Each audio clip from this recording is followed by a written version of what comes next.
Thank you for staying with us here on MorningAtNTV this 31st day of March 2025. I believe wherever you're watching from, you are in the best of spirits. Today is a significant day, and of course there is a lot of anticipation in the country ahead of the transfer of power or electricity from Umeme to the Uganda Electricity Distribution Company Limited.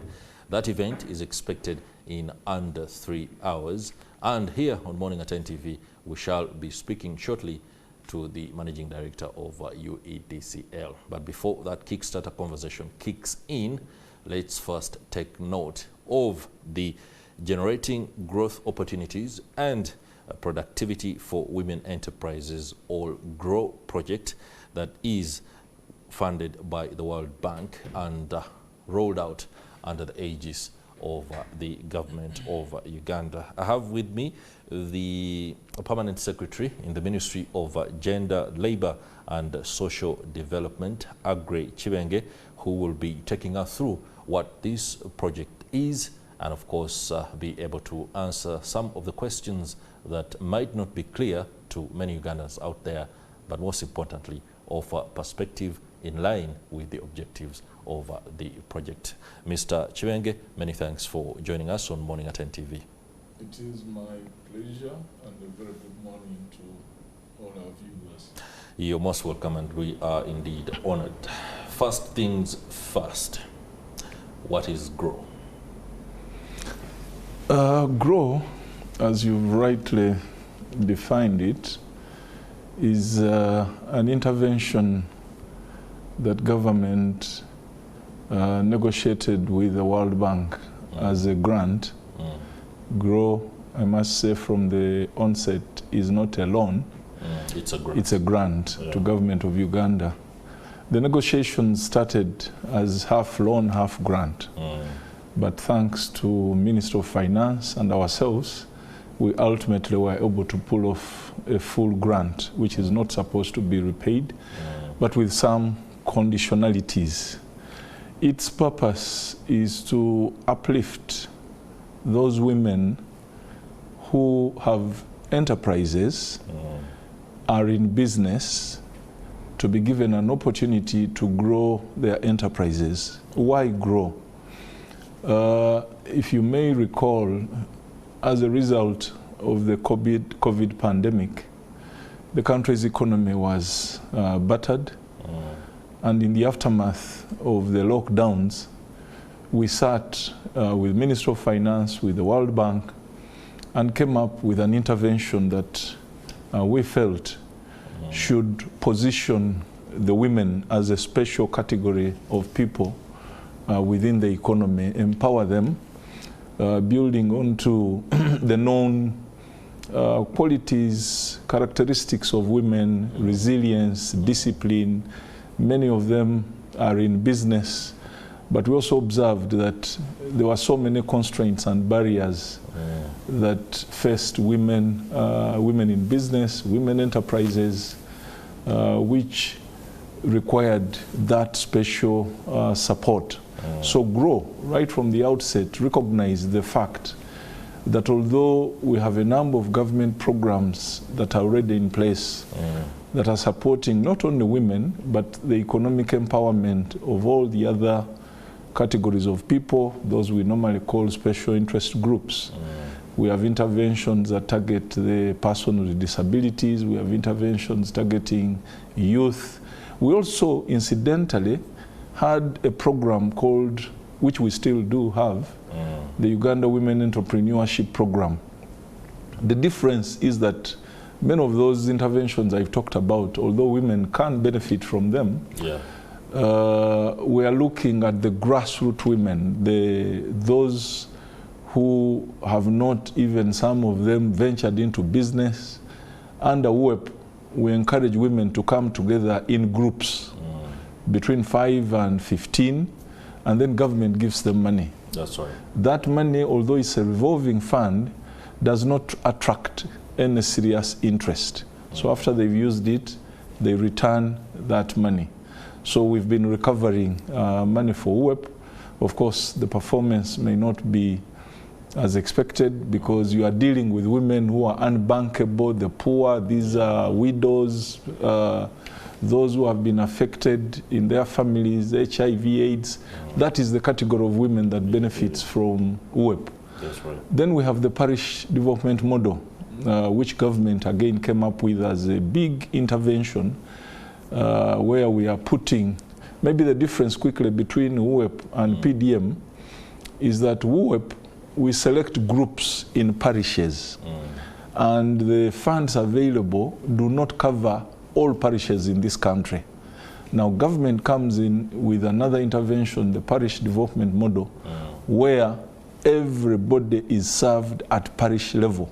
Those that were classified or categorized as being below the money, outside the money economy. So many women are also benefiting from PDM, but the difference is that they may not necessarily be women that are in business.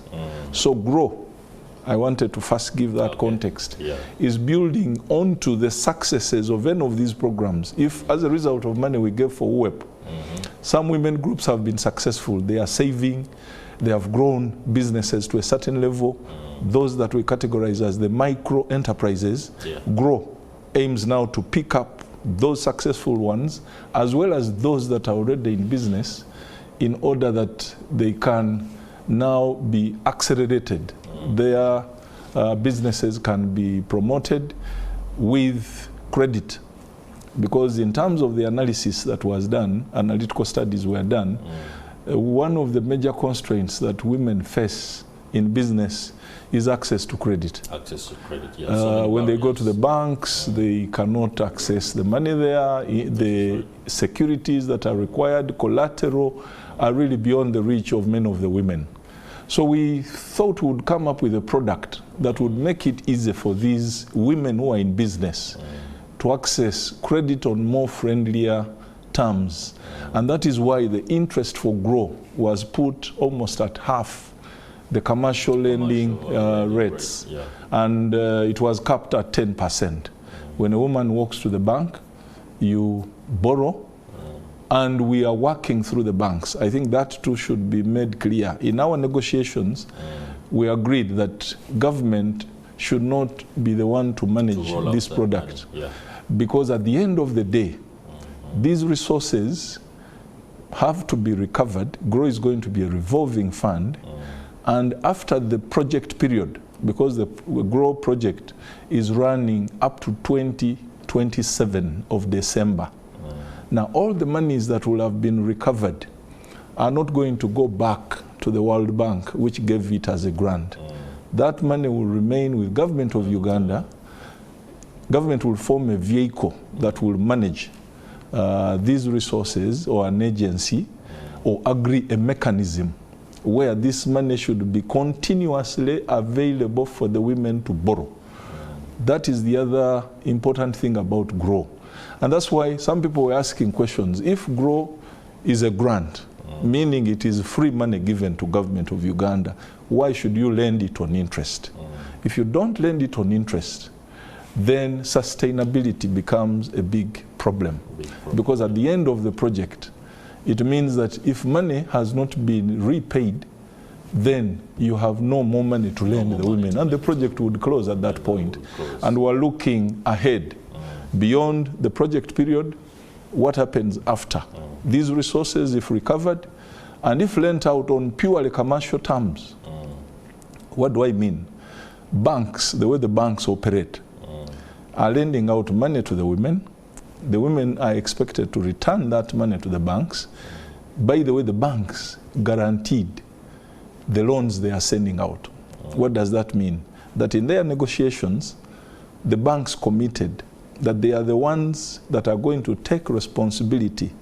Should the women not return the money, the banks are supposed to refund what they lent out to the women. And let me hold you in your tracks there. And that's where the bone of contention lies for most of the people who have raised concerns about the fact that the friendly terms that you described earlier as being the ones required for the women to access these funds are different from the bank. When the bank guarantees, it means it's going to apply very stringent requirements and measures, and many women have complained, apparently, if the reports that were shared on the floor of Parliament when this particular issue was discussed are anything to go by. The demand for collateral is apparently still on the papers, and some women say they don't have that and expect that since it's a grant, that shouldn't be an issue. It doesn't matter whether the collateral has been reduced from the really tough aspects including logbooks or land titles to aspects including simple property. Collateral shouldn't be existing for that matter. I did say that, of course, the way the banks operate is quite different from the way our institutions operate. And that's why I gave the example of a number of these other empowerment programs where government is giving money to groups of people, to individuals, to support them start something or grow whatever they are working on. Now with the banks, there must be some guarantees when they are lending you money. What varies is, I think, the amounts that somebody is borrowing, because the grow loan ranges from, at the micro level, those with micro institutions can borrow between 4 million up to 20 million Uganda shillings, while the small enterprises can borrow between 20 million to 40 million Uganda shillings.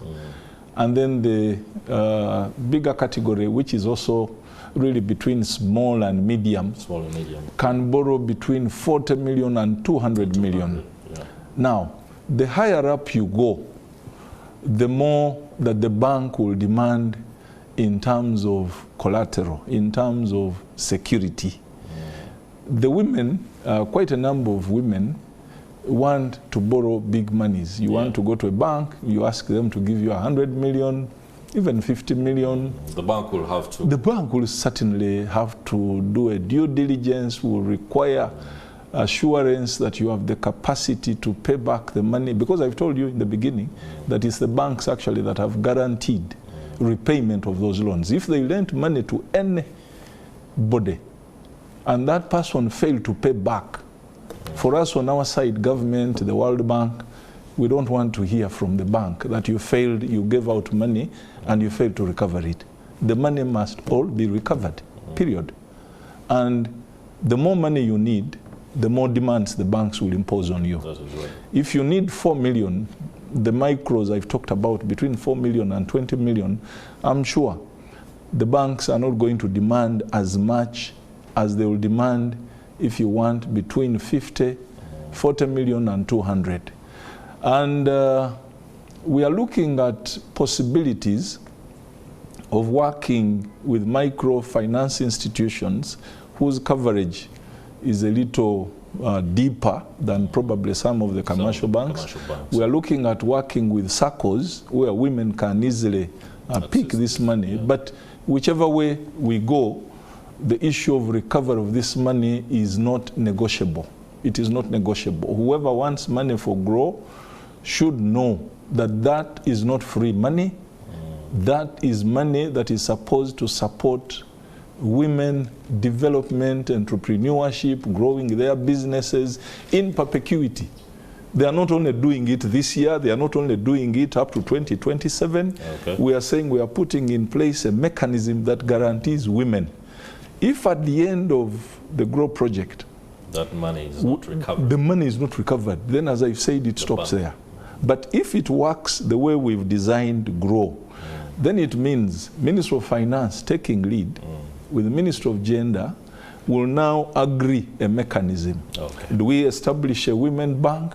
Do we put this money again with the banks on the same principles so that women can continue? Even the one who borrowed previously and refunded the money can go back and pick more money. So if you don't operate on strict commercial terms, you might find that GROW would suffer the kind of challenges that we have faced with some of these other programs that are already in place, where there is no strict adherence to the guidelines that have been given. A lack of strict adherence can be readily attributed to the politics of the day, the inability for distinction between what is coming through as, for example, PDM, the way it operates, and the fact that it doesn't,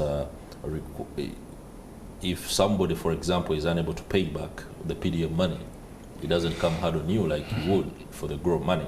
But allow me just engage you on the 2024 Auditor General's report that reveals low absorption and delays, including the development of essential manuals, recruitment of staff, as well as failure to conduct critical training and sensitization programs for target beneficiaries as some of the challenges that are ongoing. You talked about, which I know is a communication issue, that sensitization programs are not rolling out as quickly or as effectively as they ought to. Now, government operates in financial years. And although GROW project was launched on Women's Day in Mbarara, in Sanga, that is Chiruhura district, it took us time, and that was March 2024. By June, 2 weeks to the end of the financial period of the financial year, is when funding for GROW was approved through a supplementary in Parliament. 2 weeks to the end of the financial year. What did that mean? That for the financial year 2023-24, when GROW should have started, when funds were released 2 weeks to the end of the financial year, that financial year was almost gone. Apart from some awareness raising activities, we didn't have a lot of business. Now we moved into 2024-25 financial year, which is the current financial year. That started July. And from July, the actual release of funds by the World Bank was in September. I recall, I think August 28th is when we had a big meeting at Hotel Africana to flag off now the release of funds to the banks and for the banks to be able to start lending, meaning that GROW effectively in terms of the lending component. Remember, there are other components apart from the loan component. The other components, some of them had started, but even for them, you needed to have the manuals, as you've said, prepared, business wrap around services, training of women, awareness raising on GROW. A number of those activities were going on even before August 28th, 2024. But the actual release of funds was flagged off by the Vice President at Hotel Africana on 28th of August. So effectively, lending started September. Now, between September and now, those are how many months? About 5-6 months. So the lending has taken place over a period of 6 months. But even within the 6 months, because a lot of awareness had been created about the product of GROW, once the money landed into the banks, the lines were overwhelming to the banks. And remember, they were given, GROW is structured in such a way that when World Bank releases money to the banks, after they have spent, given out the money released, there is an audit firm called KPMG that has to go to the banks and first verify that the monies that were given to them were spent and that they were spent on the right people. Why did we put those safeguards in the project? Because there have been stories that government has given money for agricultural financing for this purpose, but the banks have ultimately used that very money given by government. There has been that accusation. I don't know how correct it is. So we put in safeguards that once we give banks money, before replenishment, the banks must demonstrate that they have given out the money they were given and that they have disbursed this money to the right beneficiaries. So it is after KPMG did its work, I think around December, January, they issued their report. Now the World Bank is in a position to release more money. The money does not sit with us in government of Uganda. Even if it did, you still have to get an objection after the World Bank is satisfied that the funds have been properly applied, that you are given clearance now to proceed and release more money. So within the first 2 years, we are expected to give out 120 billion. And of that, they had so far given 50 billion. Now, the 50 billion has been spent. But remember, this was money for 2 years. So we are actually getting back to the bank to say, hey, the results we are seeing from this experience is that the women and the correct women are there. They need the money. We need more money. Okay. Mr. Chibenge, we are out of time. Your last word. My last word is to say we should not get impatient with grow. Yeah. Because I hear voices, we want money, money, money. This money of grow will be here even beyond 2027, depending on how we manage it. If we manage it in a way that does not guarantee its recovery, then after a short time, nobody will be talking about grow. If we manage it, as I said, on purely commercial terms, it is for empowerment, yes, but who should go for grow? If you don't have collateral, if you don't have any business you are involved in, grow will be a risky product for you. It is not a win. It shouldn't be looked at as some kind of windfall. No, no, no, no. All right. Hagre Chiwenye, Permanent Secretary and Minister of Gender, Labour and Social Development, many thanks for the perspective and putting matters clear, especially the ones that have come under criticism in as far as the generating growth opportunities and productivity for women enterprises project is concerned. That will do it for Tech Note, but do stay with us. Our Kickstarter discussion is coming up very shortly. We shall be talking Umeme and the transfer of power to the Uganda Electricity Distribution Company Limited. It's being described as a peaceful transfer. Well, we're going to be talking to the CEO for more. Stay with us.